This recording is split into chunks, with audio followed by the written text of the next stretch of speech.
It's Chelsa Messenger with Picks and Parlays. We're talking NFL action. Washington at Dallas. It's Thanksgiving, and we've got a nice little special. We've got 50% off 2-for-1 weekly passes, which means you get the picks from two handicappers for the price of one, just $114.99. And you need to use the link picksandparlays.net/turkey. The Cowboys are favored in this one -3. The total is 46.5. Both these teams are 3-7, but still in the hunt for the NFC least. What a division. Washington football team is 4-5-1 against the number. Dallas is 2-8 against the spread. We've got Sean Higgs to break this one all down for us. Sean, who do you like? Let me tell you, Chelsea. So I'm a Cowboy fan. Tough year for sure. I thought big things. Get rid of that derelict head coach, clapping maniac. Good. Go to the Giants. Ruin that franchise like you ruined Tony Romo for a decade. I'm out here on the East Coast. I got Philadelphia down the highway, and then I got the Redskins. Can't even come up with a team name.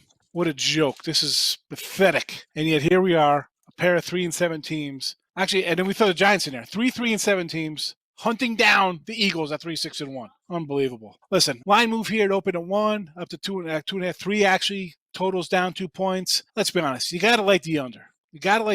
Who knows what we're getting out of the Red Rocket here behind center. Redskins, solid defense on the team. I like their head coach, Ron Rivera. Alex Smith, great story. Obviously, he's got to get comeback player of the year. I mean, the guy nearly died, for the love of God. But in this spot here, I'm looking at this. I'm going to lay the 3 at Dallas.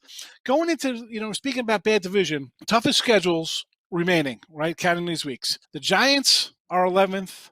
Washington's at 16th. Philly's actually number 9, and here are the 5th toughest for Philly. Cowboys, 31st toughest, or the 2nd easiest. If you look at it that way, let's flip it around. So I kind of like Dallas here. Little momentum, big upset win on the road. Great win for them. Maybe that's why we're getting a little juice here because they're home. It's Thanksgiving, short week for the Redskins. But listen, I liked Dallas last week. I think there's way too much talent on the offense. Keep losing like they're losing. And the Redskins, as good as defense is, I think that Dallas's offense is a little better than the Alex Smith-led defense of Washington. So we'll lay the 3 here. Let's go, Cowboys. Get it done here at home. As a Cowboy fan, I really don't want them to win. I'd rather them get the 4th pick, just keep losing. Because whoever wins this division right now, the way these teams are playing, instead of getting a pick in the top 10, you're going to get a pick at like 20. I mean, because you're winning a division. It's crazy. It's 2020. How about that? You win the division, it's going to cost you from a top 5 pick to the 20th pick in the draft. Unbelievable. Yeah, it's definitely one of those years, especially for the NFC East. And after you just alienated all the other fan bases in the NFC East,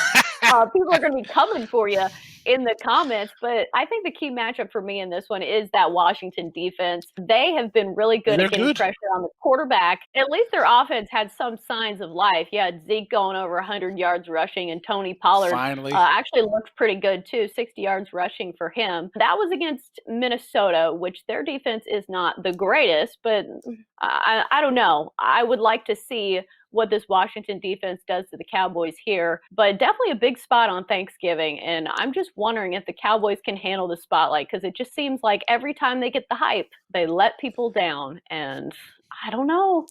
There's a reason I don't bet on the NFC East.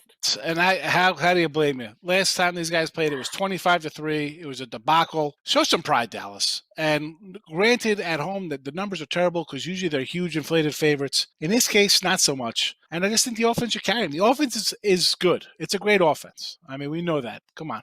Get it done, guys. We're going to wrap it up here at Picks and Parlays. As always, great stuff from Sean Higgs. Sean, thanks for joining us.